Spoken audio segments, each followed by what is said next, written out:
Hola amigos de Contexto, bienvenidos a esta nueva entrega.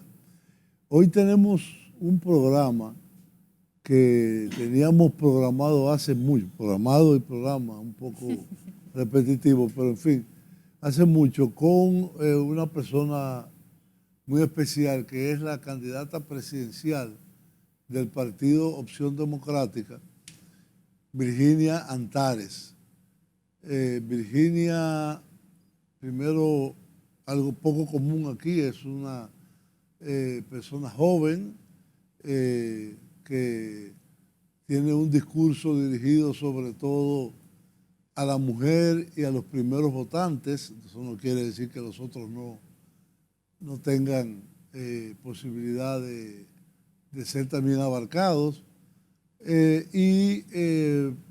Hoy queremos tener una conversación sobre los principales ejes en los cuales se basa la campaña presidencial, que todavía en principio no ha comenzado, pero que ya hay actividades de lanzamiento de candidatos municipales y regidores, alcaldes, directores, etcétera, y que en la cual también participa permanentemente Virginia. Bienvenida. Gracias, Julio. Así es, estamos en pre-campaña. Esta es la cuarta vez que intentamos juntarnos. Cuadrar pero aquí estamos por fin. Así que contento de estar aquí. Un saludo también a toda la gente que nos acompaña desde sus hogares, desde sus tabletas, donde sea que nos estén viendo. La política dominicana está, diríamos, dominada ahora por tres fuerzas políticas. Evidentemente el partido de gobierno, el PRM, el partido fundado por el expresidente Leonel Fernández, la Fuerza del Pueblo, y el Partido de la Liberación Dominicana, del cual sale la Fuerza del Pueblo, y que aunque fue un estremecimiento importante para ellos, de hecho perdieron las elecciones en 2020, sigue siendo una fuerza a tomar en consideración. Son los tres grandes partidos. De ellos ahora, la Fuerza del Pueblo, el PLD y el PRD, el antiguo PRD dirigido por Miguel Vargas, anuncian una coalición que se llama Rescate RD, a la cual se unen muchos otros pequeños partidos que siempre han estado en el entorno de ellos, como por ejemplo el Bloque Institucional Socialdemócrata de José Francisco Peñaguaba y otros más. En ese contexto, Virginia, ¿cuál es el espacio de propuestas alternativas, innovadoras, y qué posibilidades tienen de por lo menos captar una parte importante de la juventud y de los primeros votantes y la mujer? Sí. Bueno, yo creo que es interesante ese fraccionamiento que se está dando en el panorama político dominicano, que durante los últimos 20 años, si se quiere, estuvo dominado básicamente por tres grandes partidos. Dos, con un tercero siempre ahí ¿verdad?, de apéndice. Sí, porque el Partido Reformista salió de ese mapa. Sí, pero creo que el hecho de que ahora precisamente hay una mayor fraccionamiento, una mayor división del voto, abre oportunidades para nuevas propuestas políticas como la de Opción Democrática que estamos presentando. Y es bueno recordar, Julio, que Opción Democrática, si bien el 2024 será la primera vez que estaremos en la boleta como partido, es un proyecto que lleva casi 10 años articulándose, gestándose, trabajando, construyendo 2015, fuerza ¿no? política. Desde 2015, o sea, empezó a articularse en 2014, hicimos la solicitud de reconocimiento ante la Junta en 2015 y llevamos 20 años intentando irrumpir en un sistema electoral que está diseñado para mantener las nuevas fuerzas políticas al margen. Pero hemos ido superando esos obstáculos y, como digo, el año que viene nos alegra muchísimo que estaremos en la boleta, y creo que hay una búsqueda de la ciudadanía, es lo que hemos sentido a lo largo de esta campaña presidencial, pre-campaña, como decías bien al principio, que hemos estado ya realizando mucho contacto, muchos encuentros, muchas visitas territoriales, muchas visitas mediáticas, redes sociales, y hemos visto que efectivamente hay una ciudadanía que quiere nuevas alternativas políticas. Y Opción Democrática es un proyecto que nace con la vocación de ser, con vocación de poder. Nosotros somos un partido emergente que nos diferenciamos de otros partidos porque no buscamos ser apéndices de esos grandes partidos que han dominado el escenario político, sino que buscamos construir fuerza propia. Y por eso también presentamos esta candidatura presidencial propia con miras a construir esa alternativa política que nuestro país tanto necesita.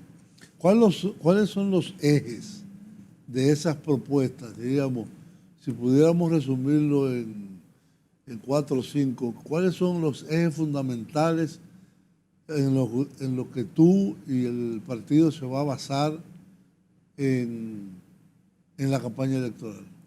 Sí, yo estuve recientemente en Santiago, lo conversábamos fuera de cámara, y allá una de las visitas que más satisfacción me dio fue la visita al periódico La Información de Santiago, donde conversé con su director, el licenciado Manuel Castillo. Y yo creo que la publicación de la entrevista que hizo el periódico resume muy bien la propuesta de Opción Democrática. Decía, Opción Democrática aspira a saldar la deuda social del Estado Dominicano.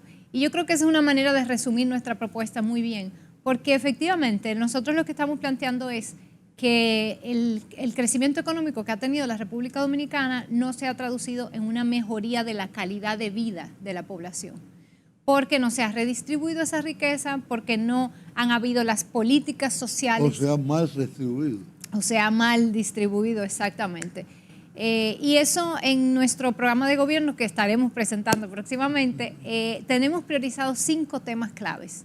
5 temas que son, por un lado, el sistema educativo, educación, ha sido un compromiso de muchas de las personas que estamos en Opción Democrática, yo incluida, desde que fuimos parte activa del movimiento 4% por una educación dominicana, que buscaba mayor presupuesto, pero mayor presupuesto para mayor calidad, entendiendo que mejorar el sistema educativo dominicano es fundamental para garantizar un mejor futuro, para disminuir los niveles de violencia, para tener una sociedad con mayor capacidad productiva, con mejores empleos. Y lo señalan todos los estudios. O sea, la baja calidad del sistema educativo es una retranca para el desarrollo de la República Dominicana. Por eso es la prioridad número 1 de los 5 temas. Ese es un aspecto que todos los candidatos ponen de relieve. Lo importante es cómo se mejora la calidad de la educación. No es con más presupuesto, porque ya vimos que le dieron el 4% del PIB y se ha ido en algunas ocasiones por cañerías insospechadas. Lamentablemente. Exacto. Entonces, el tema de la mejora de la calidad educativa, diríamos, es una aspiración colectiva de la sociedad dominicana. Así Pero es. mi pregunta es ¿cómo? Claro. ¿Qué es lo que hay que hacer para mejorar? Hay que descentralizar, hay que dar más empoderamiento a los comités de padres y madres, hay que abandonar este sistema escolástico de el profesor diciendo la verdad a los estudiantes. ¿Y cómo hacemos que los estudiantes del sistema público dominicano aprendan a pensar, que es lo más importante para mí? Sí. Porque le dan problema, tú le das un texto a un estudiante de 7º curso y lo puede leer, lo lee en su integridad, quizás con alguna dificultad también, pero tú haces un análisis de la comprensión que hizo de ese texto y queda muy poco. Así es. Y un poco de todas esas cosas que mencionan son necesarias, pero en última instancia, o al revés, lo primero que es necesario es hacer de la educación una prioridad política, que nunca la ha sido en la República Dominicana, nunca para un gobierno, para una clase política, la educación ha sido prioridad, más bien lo contrario, porque tenemos un sistema político que se beneficia de tener una población sin las herramientas suficientes sumida en ignorancia en muchos temas fundamentales, sobre todo de ciudadanía y de democracia, para entonces establecer una relación clientelar con esa ciudadanía y comprar el voto a cambio de prebendas. Entonces, efectivamente, que sea una prioridad, yo creo que es el primer paso. Y luego, dentro de hacer una prioridad, pasa preguntarnos, ¿para qué queremos tener un sistema de educación? ¿Qué tipo de ciudadanos y ciudadanas queremos formar en ese sistema educativo? Que creo que también es un punto de partida fundamental. No nos hemos propuesto como país utilizar el sistema educativo para formar ciudadanos conscientes de su participación democrática, ciudadanos conscientes de sus derechos, incluyendo sus derechos laborales para el día que sean empleados si les toca, pero ciudadanos también con la capacidad de emprender si ese es el camino que deciden escoger. Entonces nosotros estamos planteando una revisión del currículum para incluir elementos fundamentales como por ejemplo la educación emocional y psicoafectiva, para que las niñas y niños, y sexual integral, para darles las herramientas de entrar en la vida adulta y de lidiar en una sociedad muy violenta, de tener herramientas para sanar esas violencias que han vivido en sus hogares y no seguir continuándolas en un círculo vicioso. Sí. Entonces la educación psicoafectiva, la educación emocional, pero también elementos que forman parte de la realidad de hoy como educación financiera, educación vial. Fíjate que son elementos que nos van a permitir tener una sociedad, una población que preparada para cambiar otros aspectos de la vida que no son solo el sistema educativo, porque al final el sistema educativo se conecta con todo. Entonces, es un elemento fundamental, qué tipo de ser humano queremos formar, pero otro elemento fundamental, Julio, es cómo lideramos un proceso de transformación del sistema que sea democrático, inclusivo y en el cual participen los propios actores. Y por eso estamos planteando una encuesta nacional, una consulta nacional de servidores públicos en general, pero en el caso de educación más amplio, de quienes participan del sistema educativo. Eso incluye profesores, eso incluye estudiantado, eso incluye padres y familias, incluye personal administrativo de las escuelas. Necesitamos saber qué están viviendo, cuáles son las realidades que están enfrentando, para entonces poder tomar acciones y políticas pensando y entendiendo esas realidades, no desde una visión, vamos a decir, jerárquica, que de repente no entiende las dinámicas que se están dando. Entonces eso es importantísimo. Se ha incrementado mucho en el sistema público, que es el mayoritario, que abarca, no sé si es un 80-90% de la educación, la violencia intraestudiantil. Y eso hay que entenderlo.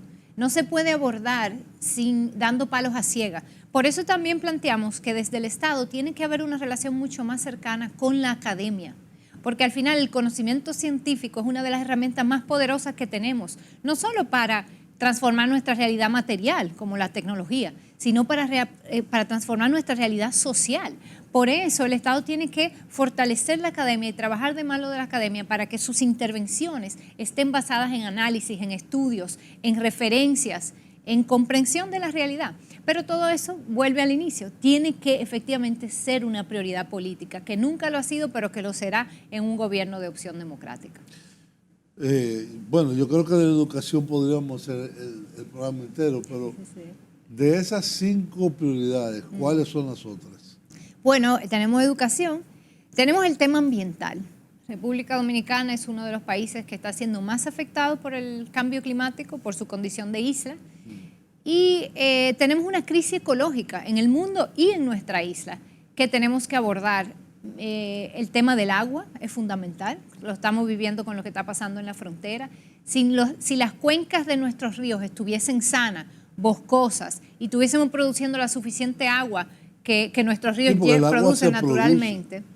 El agua no llega sola. Exacto, no fuese un tema, porque ese caudal del río Dajabón tuviese más que suficiente para ambos países suplir sus necesidades de agua para la agricultura y para las poblaciones de esa zona.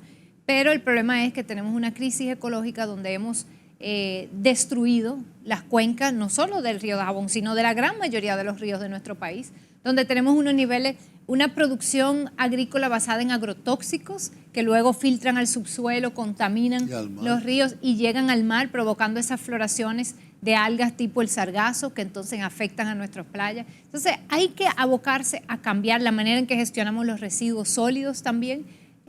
para separar los orgánicos y convertirlos en fertilizantes para que puedan volver al suelo y cerrar este ciclo y no tener los problemas que tenemos en los vertederos tipo Duquesa, que se incendian, que entonces contaminan. Hay que repensar toda la relación que tenemos con el medio ambiente y eso también es una prioridad para nosotros en Opción Democrática. En ese plano, Virginia, hay muchos países, inclusive de la región, Costa Rica, Jamaica y otros países que han avanzado. México ya está en un programa de prohibición, no de un solo golpe, pero prohibición en un periodo de 18 meses de los plásticos de un solo uso. Uno de los graves problemas medioambientales que hay en el mundo es que los plásticos han invadido no solamente la tierra. Acuérdense lo que pasó aquí en Santo Domingo, que se llenó de todo tipo de basura plástica, que casi se podía caminar sobre ella y que fue una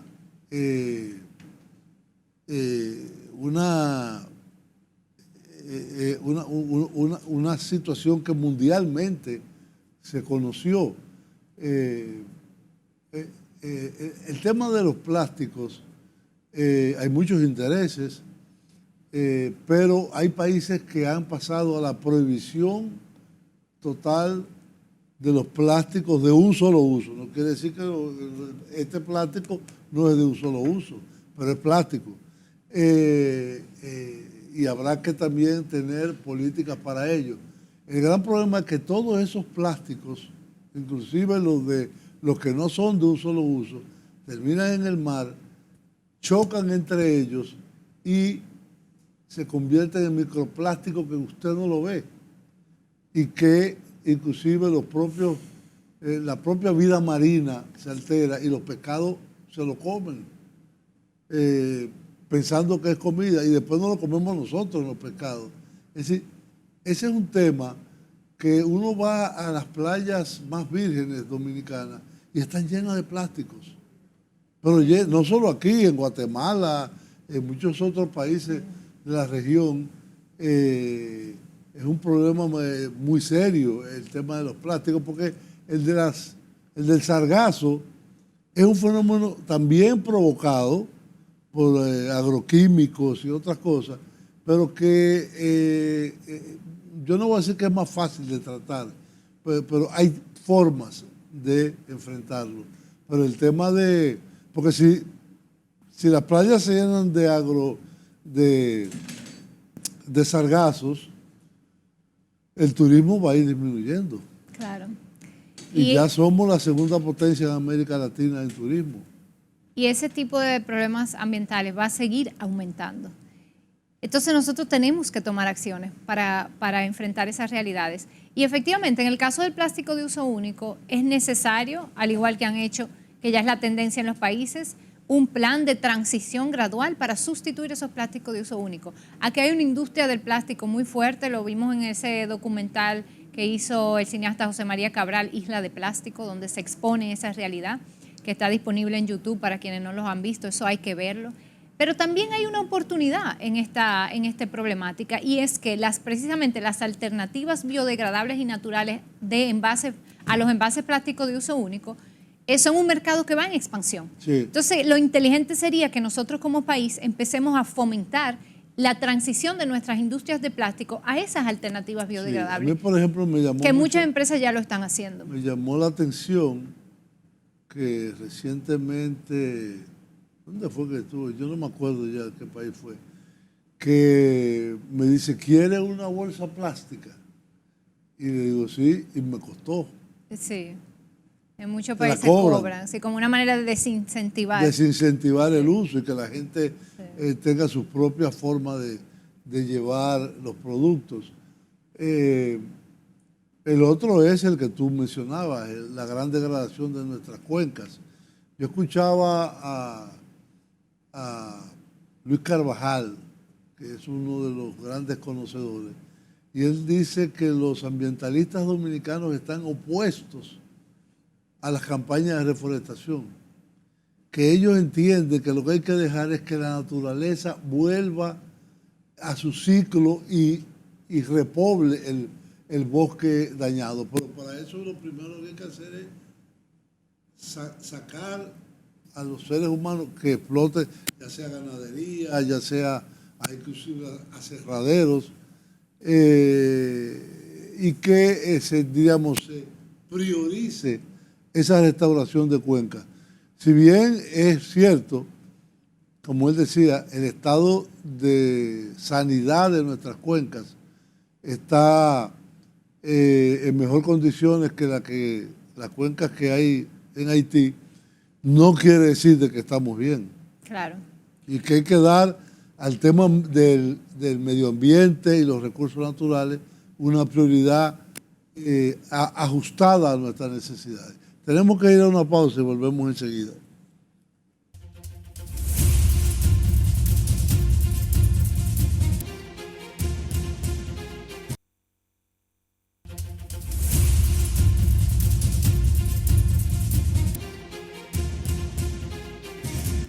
Bien, amigos, volvemos a esta conversación muy interesante con Virginia Antares, que es la candidata presidencial del Partido Opción Democrática.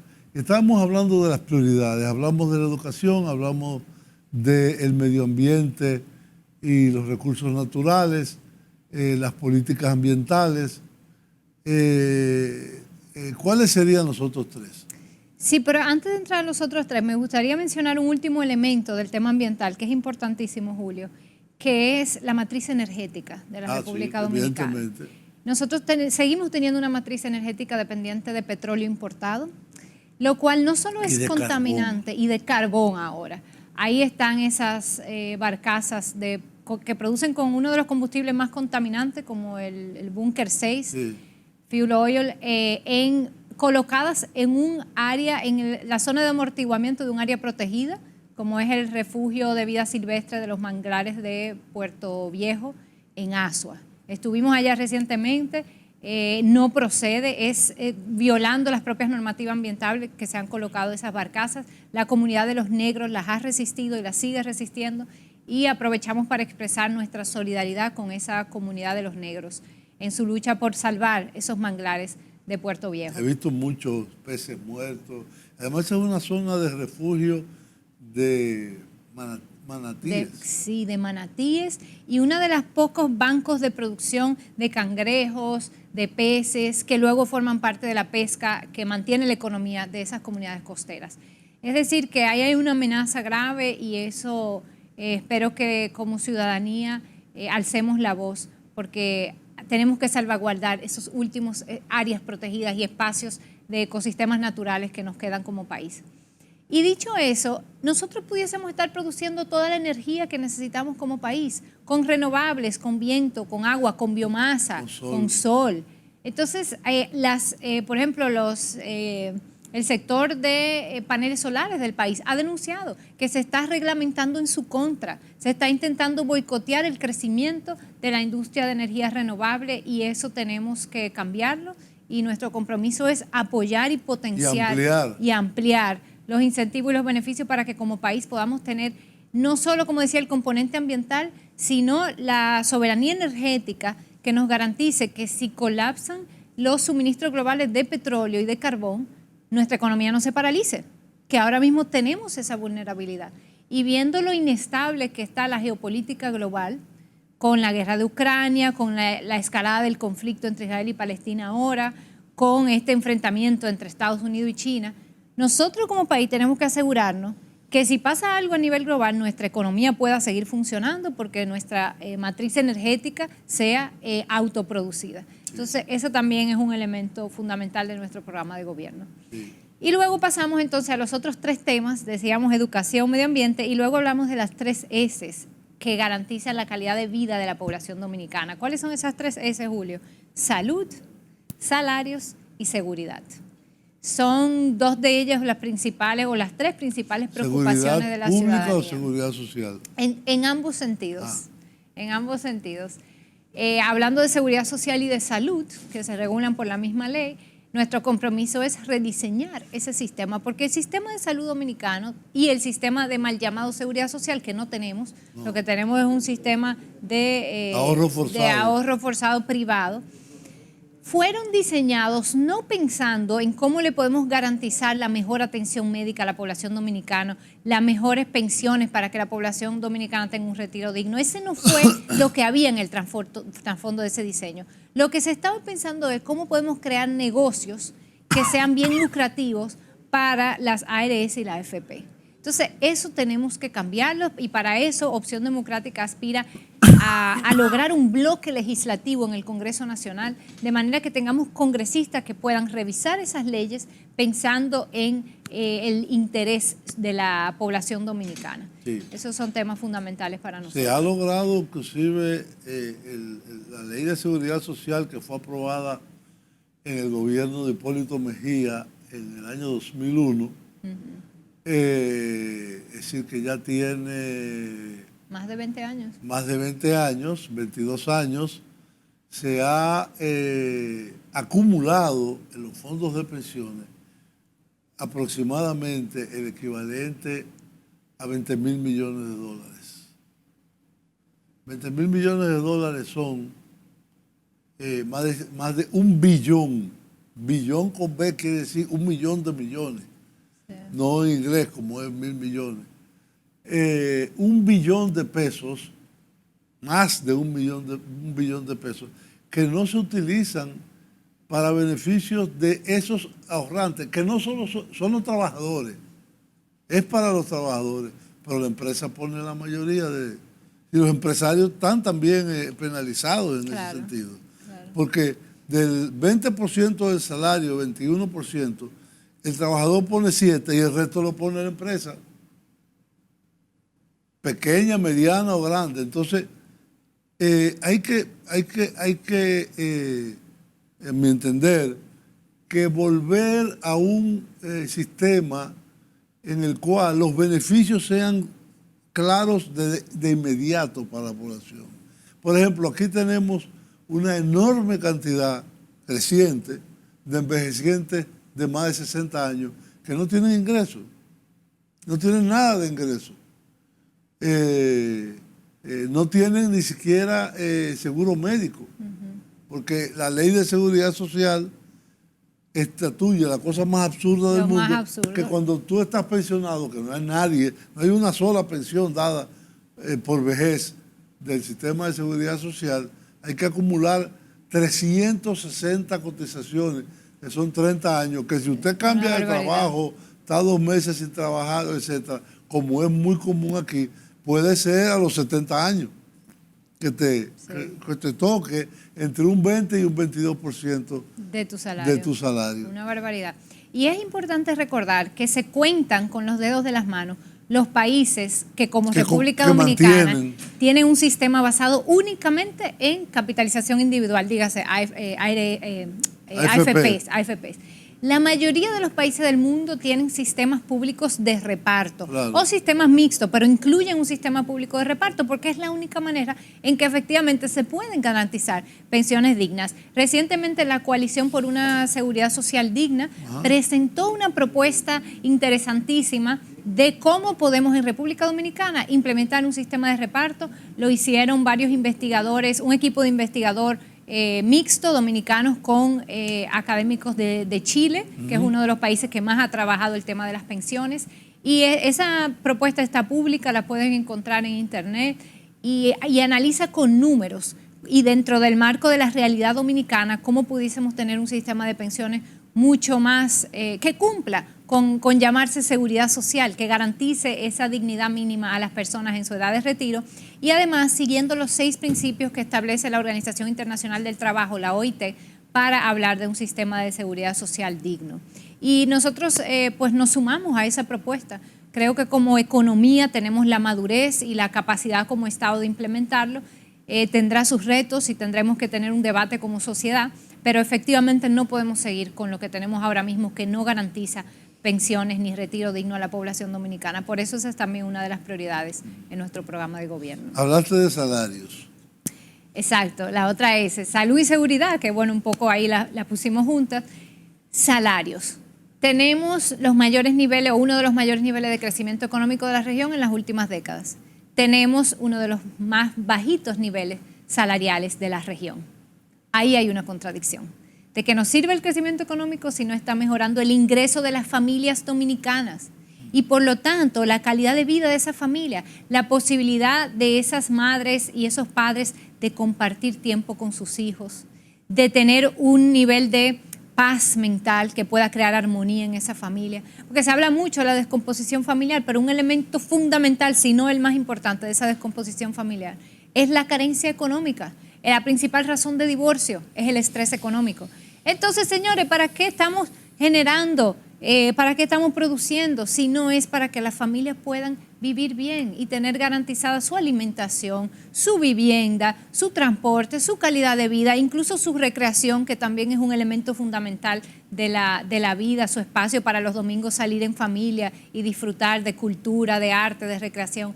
Eso es lo que estamos hablando cuando hablamos de salarios. Hay que aumentar los niveles salariales del país y eso significa planteárnoslo como una prioridad, planteárnoslo como una meta y trabajar con las personas más expertas en el tema a ver cómo vamos a avanzar en ese sentido. Bueno, el primer problema para mí en cuanto a salarios es la relación entre la productividad del trabajo de los últimos, eso está medido. Apolinar Veloz presentó una, y Matías Bosch también. Un excelente análisis. Un excelente análisis de la productividad del trabajo. La productividad es cuánto su trabajo agrega en valor a la sociedad. Y en los últimos 20 años, la productividad del trabajo ha aumentado exponencialmente y el 75%, según el Fondo Monetario Internacional, se quedan los empresarios y el 25% los trabajadores. Entonces, esa es una proporción asimétrica. Además, hay un problema con los salarios mínimos. Sí. Es decir, nosotros tenemos infinidad de salarios mínimos para X, para Y, para tal. Todos los países del mundo tienen un salario mínimo interprofesional asegurado. Claro. Este es el concepto de salario mínimo. Exacto, no es 10 salarios, sí. Uno para el turismo, uno para el sectorizado, otro para el no sectorizado. Eso es algo que solo se puede asumir con una nueva ley de salarios y de salarios mínimos. Y que cambie la política salarial, Julio, porque aquí la política salarial establece que para revisar el salario mínimo tiene que haber una reunión tripartita y tiene que haber una negociación. No, eso es automático. Automático, atado a la inflación e incluso tal vez atado a la productividad. Eso hay que discutirlo. También. Entonces ahí ya habría una ganancia en el cambio de la política salarial. Y otro elemento fundamental que influye muchísimo en los niveles salariales es el nivel de organización que tienen las y los trabajadores. Y lamentablemente aquí el nivel de los sindicatos. Participación sindical es mínima porque ha habido mucha represión de las empresas y no ha habido un Estado que garantice y que defienda ese derecho constitucional que tienen las y los trabajadores a organizarse en sindicatos y que apoye también a que esas estructuras sindicales sean más democráticas, más fuertes, más vibrantes y que hagan su rol de defensa de las y los empleados del país. Eso, si nosotros fortalecemos la organización sindical, si cambiamos la política salarial, pues podremos incrementar los salarios de la República Dominicana y mejorar la calidad de vida de tantas familias. Bueno, hay un aspecto que hoy está en discusión y es que si se aprueba como está el presupuesto, sería el 8º año que no se actualiza el salario deducible para el impuesto sobre la renta. Quizás suena un poco complejo, pero es muy sencillo. Toda persona que debería ahora en este presupuesto, toda persona que gane 40 o 45 mil pesos tiene eso, y todo el mundo deducido de su salario. El que gana 40 o 45 no le cobran impuestos sobre la renta, o si gana 60 le cobran sobre los 15 pesos, los 15 mil, la diferencia entre 40 y 45, y así sucesivamente. Eso tiene 8 años congelado. Es importante mencionar que nuestro diputado de Opción Democrática en el Congreso, José Horacio Rodríguez, ha sido la voz defensora de las y los trabajadores en ese sentido y ha exigido que el presupuesto se ajuste. Porque los legisladores que se dan, por ejemplo, exenciones para importar vehículos de lujo, sí, que nuestro legislador renunció a ellas y no las utiliza porque estamos en contra de esas exenciones sí las han ajustado por inflación. Estábamos conversando de eso el otro día. Ay, cada vez el vehículo de lujo puede ser más caro porque ha habido inflación. Y las pensiones las ajustan por inflación para ellos mismos. Pero entonces a la ciudadanía trabajadora que ha visto una inflación de más de un 30% en ese periodo, no le ajustan a partir de cuánto se le cobra impuestos. Lo que quiere decir que hoy en día se le está cobrando impuestos sobre las rentas a salarios que no dan para cubrir la canasta mínima. Entonces tú tienes un salario de miseria que no te permite sobrevivir la canasta mínima y ya tú le estás cobrando impuestos. Cuando se aplicaba, o sea, hace 8 años, cuando se dejó de aplicar, el monto a partir del cual se te cobraba impuesto era un poco superior a la canasta mínima, que es lo que tiene sentido, porque se supone que es un impuesto no sobre el salario, sino sobre la renta. Y la renta es eso que te sobra luego de tú cubrir tus necesidades básicas y que ya se puede considerar como lucro o ganancia, entonces sobre eso se te cobra un impuesto. Pero hoy se le está cobrando impuestos sobre la sobrevivencia de la familia. ¿Y cuál es la última S? Y la última S es seguridad. Salario, salud y seguridad. Hablamos de seguridad social, pero seguridad ciudadana también. Y seguridad en sentido más amplio, seguridad alimentaria. La seguridad es como esa capacidad de poder vivir en paz y saber que nuestras necesidades básicas, que nuestra vida misma está garantizada en un Estado y se conecta con todos los temas que hemos planteado. Pasa, por supuesto, por una reforma real y profunda a los cuerpos de seguridad en la República Dominicana, la policía, el ejército, pero pasa también y sobre todo por llevarle oportunidades y calidad de vida a la juventud dominicana en todo lo ancho y del territorio nacional. A esa juventud de los campos, de los barrios, que ha estado abandonada por el Estado, llevarle oportunidades de educación, arte y cultura que para nosotros van de la mano junto con la educación, oportunidades deportivas, oportunidades de conocimiento y desarrollo científico y tecnológico. Es decir, darle las condiciones para que puedan realizar proyectos de vida aquí en República Dominicana, sin tener que soñar con irse, como lamentablemente sueña el 60% de la juventud dominicana, que según las encuestas su aspiración es simplemente irse del país, sí, porque no ve la posibilidad de una vida digna aquí, lamentablemente, muestra del fracaso político. Y no le interesa el resto del país, por lo tanto. Sí, y llevarle esas oportunidades y darle también el sentido de autoestima, que es un elemento fundamental en la violencia. Cuando vemos la violencia, la mayor parte de los delitos comunes son cometidos por jóvenes hombres menores de 30 años.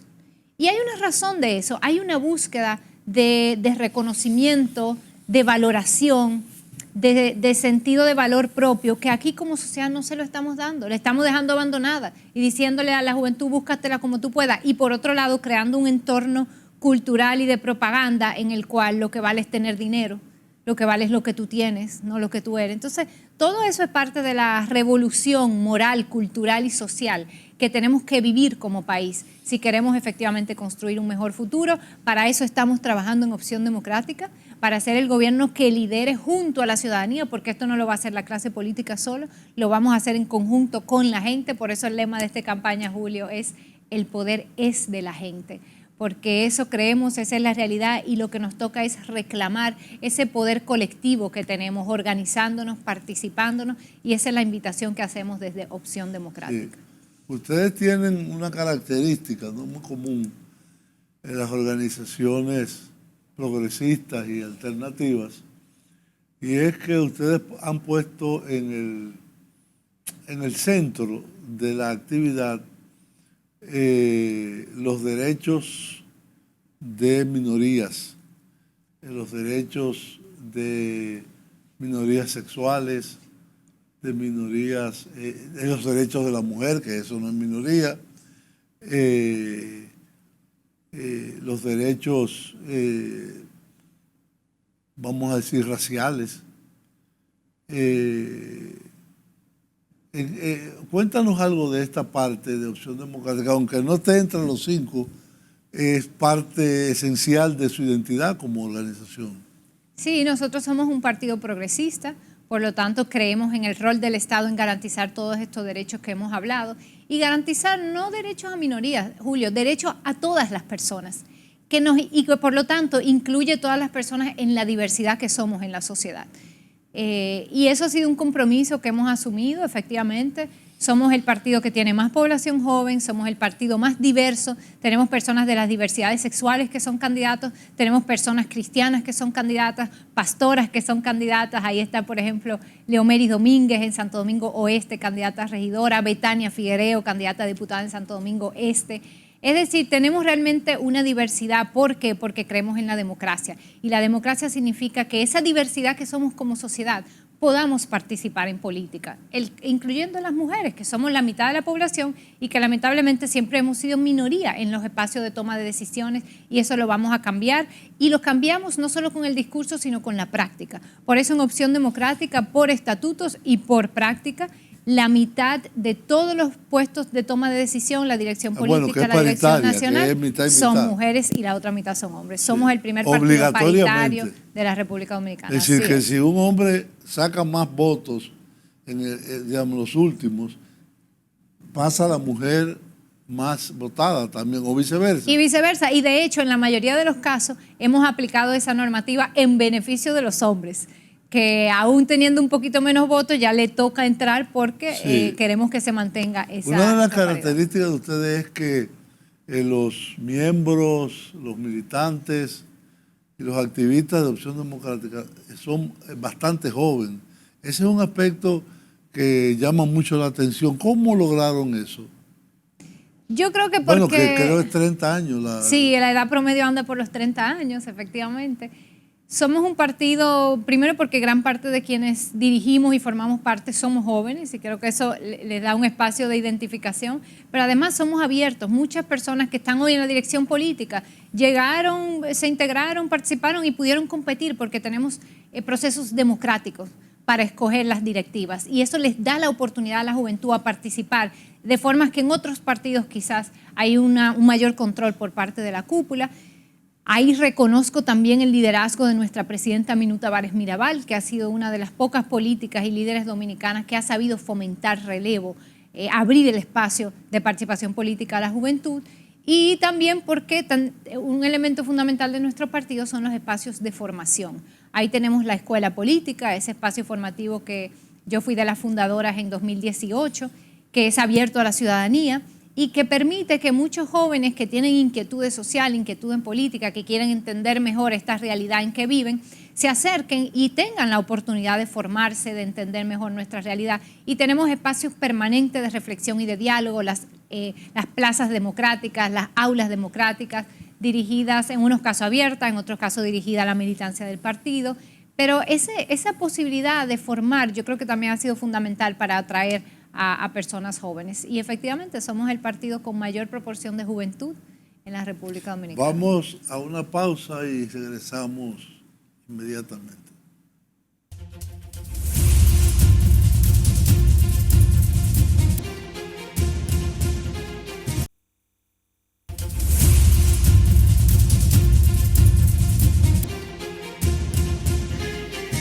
Bien amigos, continuamos en este último bloque de su programa Contexto en conversación con la candidata presidencial de Opción Democrática, Virginia Antares.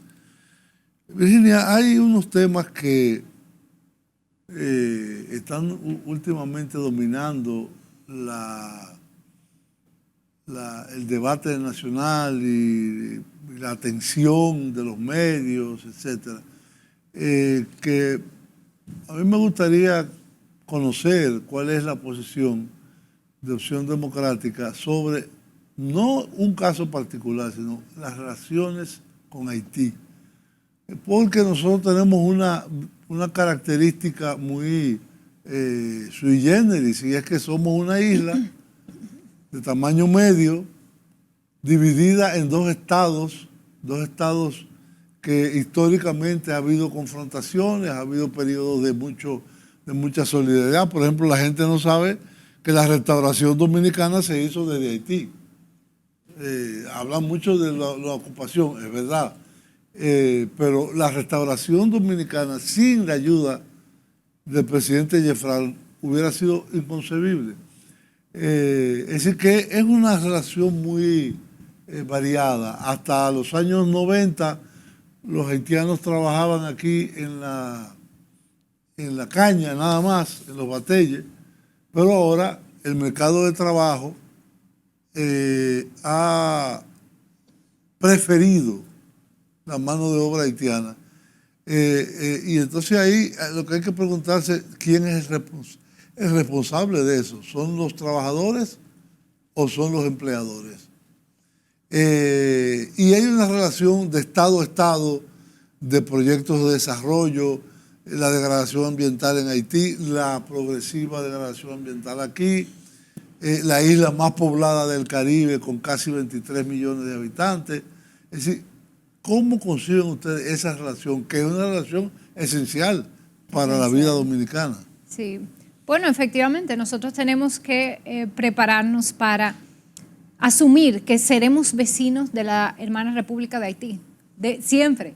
Entonces, somos y seremos. Somos y seremos. Entonces, tenemos que pensar en la relación con ese país, no solo en coyunturas inmediatas, sino a largo plazo.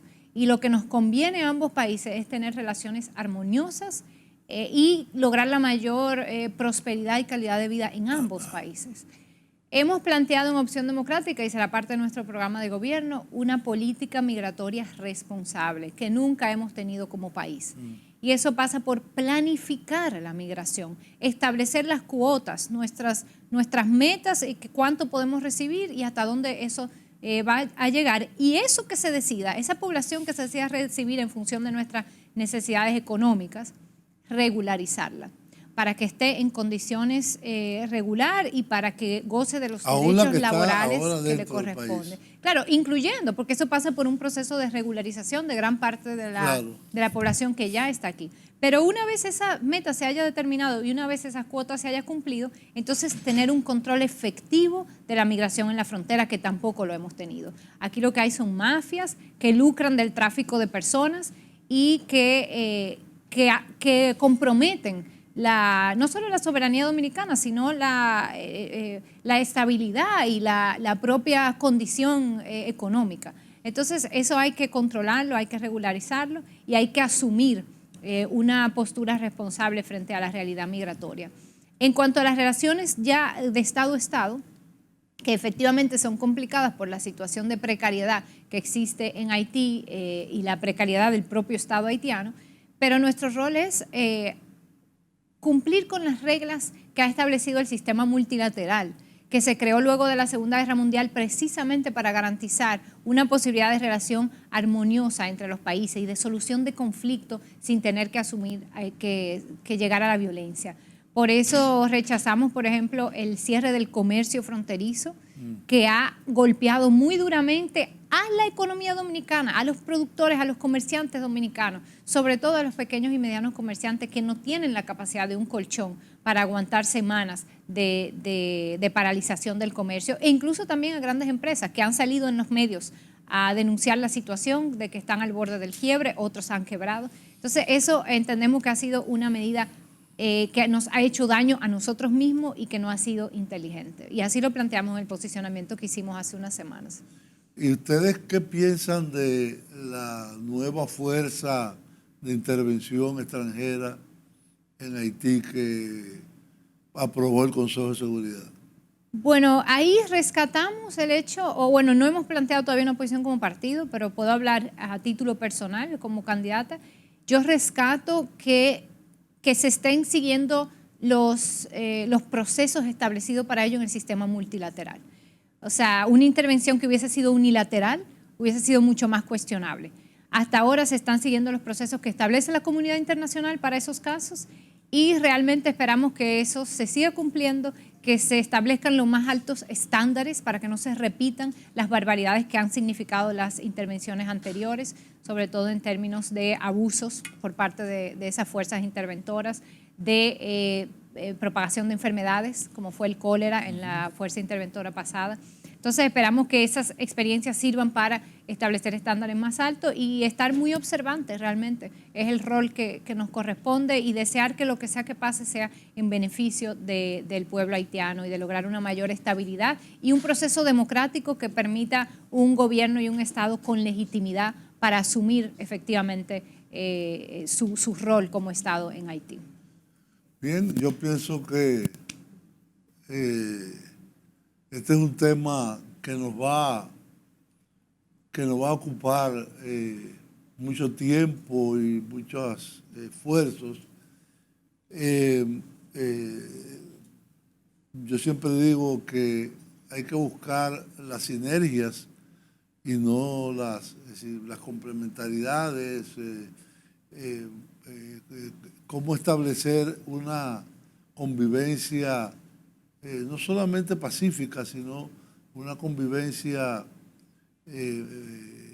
para la consolidación del bienestar y el desarrollo de cada uno de los dos estados de la isla de Santo Domingo.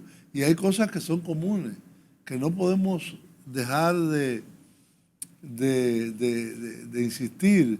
Por ejemplo, las cuencas hidrográficas que recorren toda la línea fronteriza, entre ellas está la cuenca más grande de la isla y el río más largo de la isla, que es el río Artibonito y la cuenca del Artibonito. Así es. Para tener una idea, el río Artibonito tiene una cuenca de 9.500 kilómetros cuadrados, que es casi más que el tamaño de Puerto Rico. Esa cuenca nace aquí, recorre un 30% del territorio dominicano y luego se interna en Haití. Ese es un proyecto que no puede ser unilateral de parte nuestra, que tiene que ser en cooperación con ellos, que además son los usuarios mayores de esa cuenca. Lo mismo con el río Pedernales, la zona de los lagos, la zona del río Dajabón, etc. Quisiéramos seguir conversando contigo de otros elementos, pero el tiempo en televisión es un dictador absoluto y ya me están haciendo señas hasta con banderines de que acabe aquí. Y quisiera agradecerte mucho. Tuvimos dificultades en coordinar el día, etcétera. Pero ya lo logramos. Ojalá que podamos tener otras entrevistas antes de las elecciones del mes de mayo, ¿no? ¿Qué día es? Gracias, Julio, y sobre todo también a muchas de las y los candidatos que estamos presentando desde Opción Democrática, sí, claro que sí, tienen mucho que ofrecer. Invitar a las personas a que nos busquen Opción Democrática, Virginia Antares, y nos sigan en las redes para que estén atentos a este proyecto que va a cambiar la política dominicana. Bueno, muchas gracias y hasta la próxima.